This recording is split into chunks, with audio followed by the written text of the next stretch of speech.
Daily সকালে উঠায় কে? হ্যাঁ, আচ্ছা বলেন তো এখানে কয়জন ঘুমের ট্যাবলেট খায় ঘুমান? একজনও না। কেননা শ্রম পেশার মানুষের ঘুমের ট্যাবলেট খায় ঘুমাইতে হয় না। কেননা আল্লাহ যখন সারাদিন কাজ করে ফিরে আসে আর বিছনায় যখন পিঠ দেয়, আল্লাহ নিজে বলেন আমি থাপ্পি দিয়া ঘুম পড়াই। থাপ্পি বুঝেন কি? পিঠ থাবড়ায় ঘুম পড়ায় দিই। এই জন্য ঘুমের ট্যাবলেট লাগে না। আর এই টঙ্গিতে আছে বহুত মানুষ সারা রাত্র ঘুমের ট্যাবলেট খায়ও ঘুম হয় না, পায়চারি করতে থাকে। ঠিক না? কি আগে একটা খাইলে এখন তিনটা দেখতে হয়, বাচ্চা দেখতে হয়, ঘর দেখতে হয়, বাড়ি দেখতে হয়, ভাই দেখতে হয়, বোন দেখতে হয়, আত্মীয় দেখতে হয়, স্বজন দেখতে হয়, মা দেখতে হয়, বাপ দেখতে হয়। সবকিছু দেখার পরে আমাকেও তো দেখতে হয়। আমি জীবনটা গড়ব কি করে এত জামেলার ভিতরে? আগেরটা তো বুঝে আসছে, ঠিক না? যে আল্লাহ ডেলি 5 বার ডাকে, তারপরও কি? তারপরও আরে বলেন না, তারপরও মসজিদে না গেলেও জায়গাটা জায়গায় দাঁড়ায়ও পড়ে না, রোডালারা রোডে পড়ে না, মেইলালারা মেইলে পড়ে না, ফ্যাক্টরি আলারা ফ্যাক্টরিতে পড়ে না। তারপরও আল্লাহ কিচ্ছু বলেন না। কিছু বলে? কি বলে? ডেলি 5 বার মাসে, 150 বার বৎসরে। বৎসরে কতবার? 1800 বার, বরং বেশি হবে। 365কে 5 দিয়ে গুণ দিলে দেখা যাবে কত হয়। বেশি হবে, এতবার আল্লাহ ডাকে। আর ওই আল্লাহ ডাকে যার শ্বাসে শ্বাসে আমরা মুহতাজ। আর যিনি শুধু আল্লাহ না, শুধু কি না, শুধু আল্লাহ, 99টা পদের মালিক যিনি, একক ক্ষমতার মালিক যিনি। মানুষ মাঝে মাঝে নিজেকে খোদা পাইবা রাস্তা হারায় ফেলে, তারপরেই বিপদে পড়ে। মানুষ যদি মানুষকে মানুষই ভাবে, নিজেকে যদি মানুষই ভাবে, আর আল্লাহকে যদি আল্লাহই ভাবে, তখন আর মানুষ কোনোদিন বিপদের সম্মুখীন হয় না। সত্য এটাই।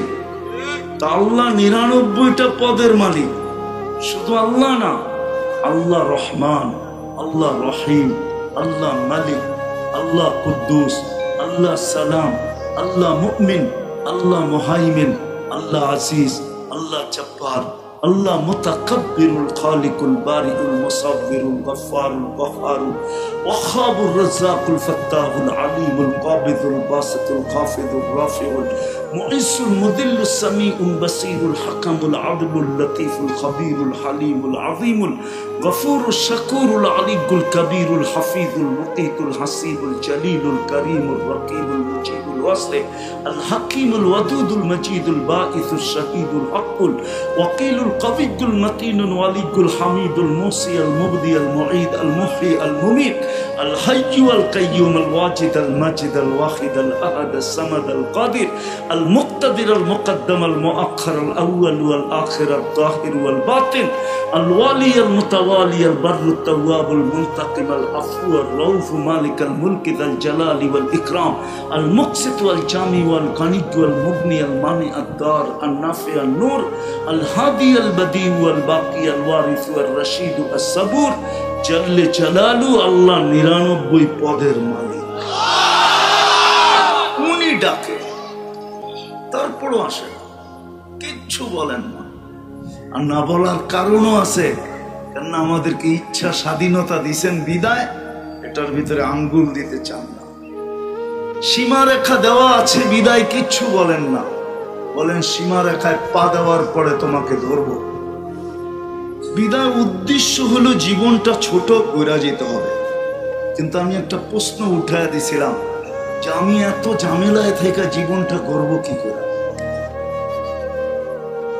এটা রবিউল আউয়াল মাস চলতেছে, ওয়াজ মাহফিল না হয়ে যদি এটা সিরত মাহফিল হতো। আর আমি আজকে 1 তারিখ থেকে সর্ব জায়গায় বলতেছি, উচিত ছিল বাংলাদেশে কমসে কম এই পুরাটা মাস প্রত্যেকটা মসজিদে মসজিদে, প্রত্যেকটা মহল্লায় মহল্লায়, প্রত্যেকটা এলাকায় এলাকায়, প্রত্যেকটা গলিতে গলিতে সিরত মাহফিল হওয়া উচিত ছিল। সিরত মাহফিল, সিরত হওয়া উচিত ছিল রবিউল আউয়াল হিসাবে।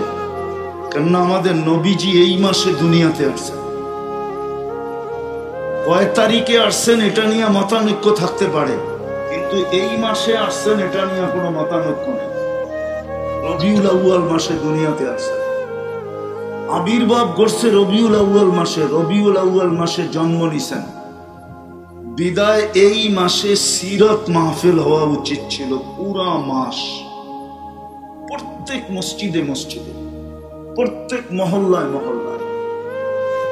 সবাই এই মাসে, আমি তাবলীগ আলাদের একটা কথাকে চের টাইনা বলতে চাইতেছি, সূত্র টাইনা। যেমন হজের মাস আসলে প্রত্যেক মসজিদে ফাজাইলে হজের